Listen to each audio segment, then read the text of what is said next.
All right, hello everyone. Welcome to our lesson on the Cold War starts. So here's our objectives and standards to recognize the leading factors of the Cold War and summarize early conflicts between the US and the Soviet Union. If you would, please take a look at the standards.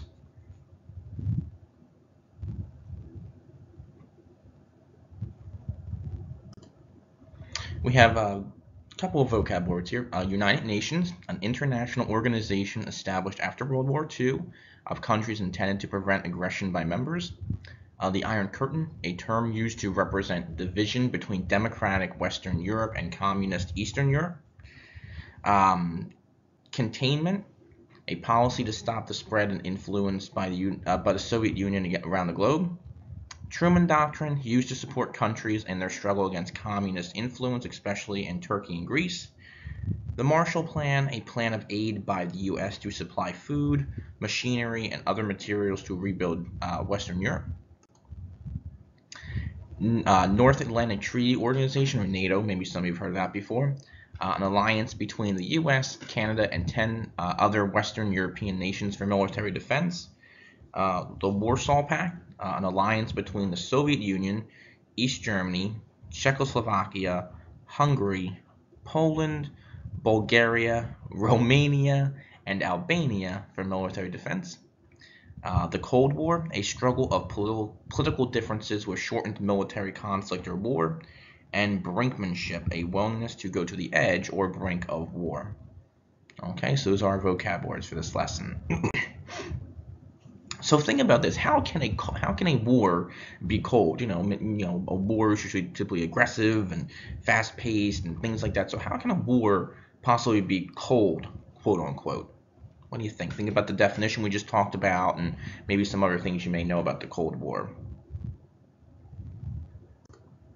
And our central question, what were the conflicts in the beginning of the Cold War? Okay, so before the end of World War II, the relationship between the US and the Soviet Union began to decline. The US was angry that the Soviet Union had signed a non-aggression pact with Germany in 1939. And Stalin, the leader of the Soviet Union, was also angry that the Allies did not invade German-occupied Europe before 1944. So there's a lot of tension there even during World War II. And both sides began to pursue very different goals. So in February 1945, Roosevelt, Churchill, and Stalin, you see them down there, met in the Soviet Union in Yalta. They agreed that at the conclusion of the war, they would divide Germany into occupation zones controlled by the Allies. Now, Germany would also have to compensate the Soviet Union for the loss of life and property. And Stalin, in return for this, basically agrees to enter the war in the Pacific and that Eastern Europeans would have free elections. In June 1945, the United Nations was formed. The US and the Soviet Union put aside their differences and joined with 48 other nations in the organization, which is still around to this day. It consists of a General Assembly of all member nations. There was also a Security Council, still to this day, that made up of 11 members who would investigate and settle disputes. The Security Council has 5 permanent members, kind of the victors of World War II, kind of. Great Britain, the United States, the Soviet Union, China, and France. And this is still true to this day. The other 6 members are rotated. I'm not sure if it's on a yearly basis, or I'm not sure the time frame is, but these 5 countries always stay on the Security Council, and then the other countries are kind of rotated in and out for a fair share. Each permanent member could veto or prevent any Security Council action. So if Great Britain, disagrees with what the other countries in the Security Council want to do, they can veto that action. That's to prevent countries from forming an alliance to create, a war again. Now, despite their agreements at Yalta and in regards to the United Nations, the US and the Soviet Union had very different views. The US and the Soviet Union had different outcomes in terms of lives lost and destruction because of World War II. The Soviet Union lost, many more lives than the United States, and their country was pretty much ravaged by the war. Not to say the US wasn't hit hard, but we really didn't have the same effects that the Soviet Union and the Soviets had. They also had different political and economic goals. Now, Now, a major goal of the Soviets was to stop another invasion from the West. Okay, so they don't want any more countries invading them. So to do this, the countries that Stalin occupied in Eastern Europe towards the end of the war became a buffer or protection zone from another invasion. So he takes these countries and he installs or secures communist governments in Albania, Bulgaria, Czechoslovakia, Hungary, Poland, Yugoslavia, and Romania to kind of create this kind of barrier between the Soviet Union and the rest of the world. That way nobody could invade him again. President Truman was also angry that Stalin would not allow free elections in Eastern Europe, so even though Stalin had promised free elections, he doesn't allow it to happen. So he had refused the idea of free elections at Potsdam in July 1945. In early 1946, Stalin makes a statement stating that capitalism and communism cannot exist in the same world together. Okay, so that's a pretty strong statement. So while Europe became divided, Germany was also split among the Allies. Now, the Soviet Union controlled the East, including half of Berlin, which became known as the German Democratic Republic, and the western parts of Germany. I'm sorry, that should say Germany, not German. Let me fix it. I'll put a Y here. Germany. If I can fit my pen in here. That's not gonna work. Let me do this. Sorry, guys. Let me just fix this real quick for you. Germany.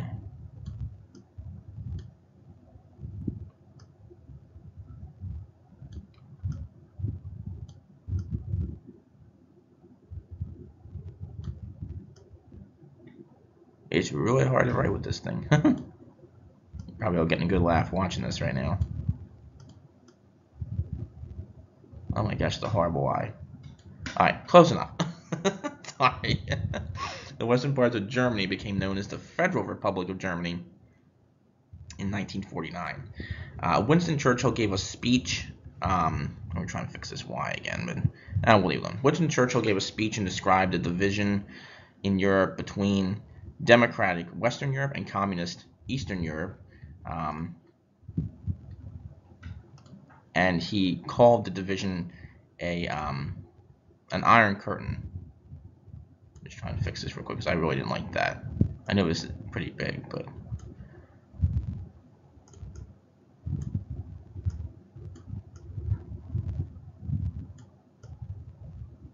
little bit better.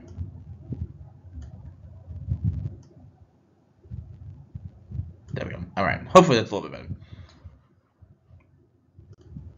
So here's a map of what the division was. You'll see this kind of white line here, this big thick white line. I'm trying to draw an arrow here so you can see it, and that symbolized the Iron Curtain. So you can see kind of a division of communism and democracy. Okay, so the blue is the democratic countries, and then the red would be the Western bloc, or the communist countries. Okay, so you can kind of see how it was divided. The U.S. attempted to offset the threat of the Soviet Union in the late 1940s. President Truman adopted a policy of containment by forming alliances and supporting weaker countries against the Soviets. So he's trying to keep communism contained to the Soviet Union or those countries already. He doesn't want it spreading anymore. In the Truman Doctrine, President Truman contrasted democracy with communism. It also called for the United States to support countries that were struggling against communist influence, such as Turkey and Greece. And $400 million in aid was provided by the U.S. Congress to aid to those countries. So to stop communist, revolutions from starting those countries, to help these countries fight back against the spread of communism in their own kind of nations. And after World War II, much of Europe was in ruins, and there were very little food and jobs. We talked about that. U.S. Secretary of State George Marshall proposed giving aid to European countries in need. The Marshall Plan provided aid to help rebuild Western Europe. And Yugoslavia also received assistance after it broke away from Soviet control. So again, the idea is to help these countries rebuild, but it's also to stop these countries from falling or into the plans of the communists to support them and to keep these countries strong against any type of communist uprising or things like that. So while Europe began to rebuild, the U.S. and its allies clashed with the Soviet Union in regards to Germany. The Soviets wanted Germany weak and divided, but France, the US, and Great Britain united their occupation zones and withdrew their forces. So instead of having these 4 division zones, we now have 2. We have the Soviets controlling one, we have the Allies controlling another. The Soviet Union was angry at this, and they decided to hold West Berlin hostage. So the Soviets cut off highway, rail traffic, and water into the western zones of Berlin.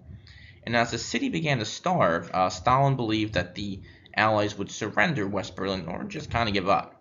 Instead, what the American and British officials did was they had an airdrop of supplies to food and supplies to the citizens of West Berlin for 11 months. This becomes known as the Berlin Airlift.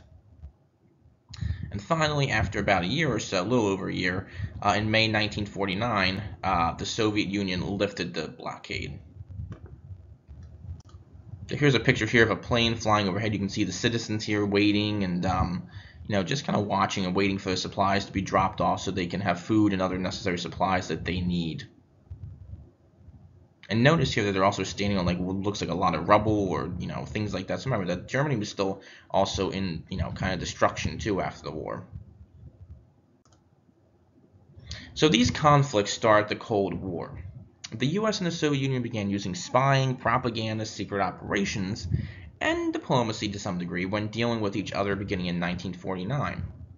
Now, after the Berlin blockade, 10 Western European nations joined with the United States and Canada to form a defensive military alliance called the North Atlantic Treaty Organization, or NATO, in 1949.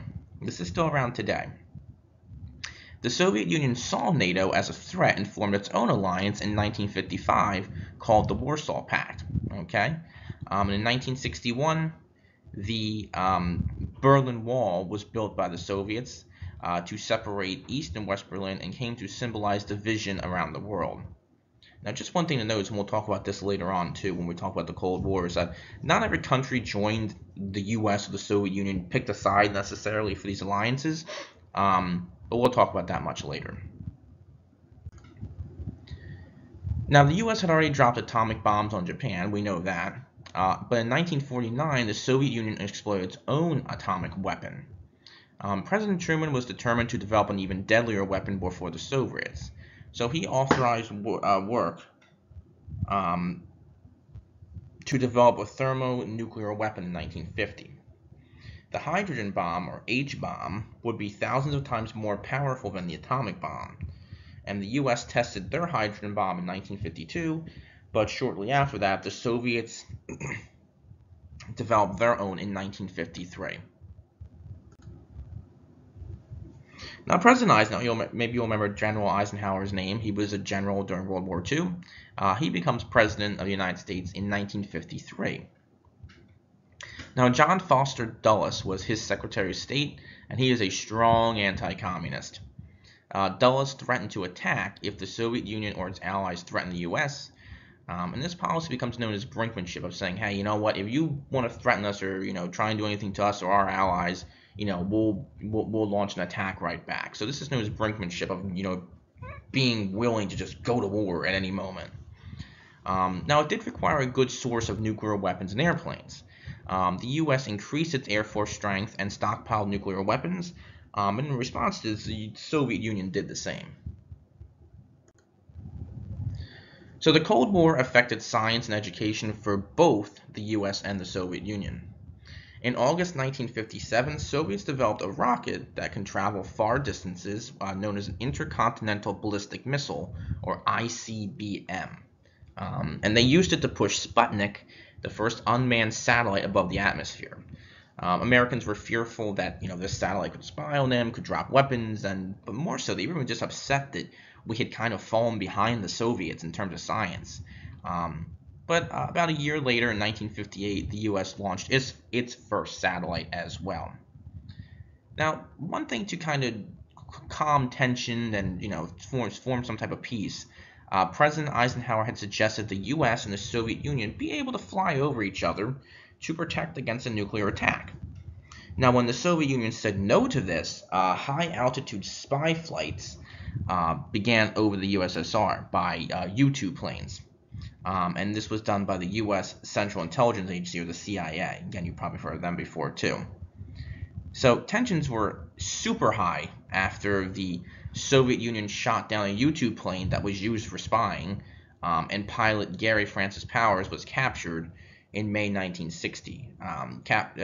The pilot Gary Powers will be released eventually in a prisoner exchange, but this was a very tense moment between the United States and the Soviet Union, and this is going to show you how tense things are going to become between these countries following post-World War II. Many different issues and many different conflicts are going to arise between the U.S. and the Soviet Union that spread around the world. Okay, so the Soviet Union and the U.S. struggled over their different views and goals during World War II and following World War II. The U.S. used a policy to stop the spread and influence of the Soviet Union in different events. That's a map of Berlin when it was divided. You can see the east there is red for the Soviets, and then you can see the west there, which was democratic. And you can kind of see that dot line, I believe that symbolizes the Berlin Wall there. You can kind of see how it goes, through Berlin, kind of. And tensions also increased with the use of destructive weapons and the struggle for the sky. So that picture there is a picture of Sputnik, that Russian satellite, or the Soviet satellite that was launched ahead of the U.S. So again, just a lot of different tension, and things are coming to a boiling point between the U.S. and the Soviet Union. All right, so that's all I have for this lesson. So just please make sure you submit the answers to the questions, and I'll see you and talk to you soon.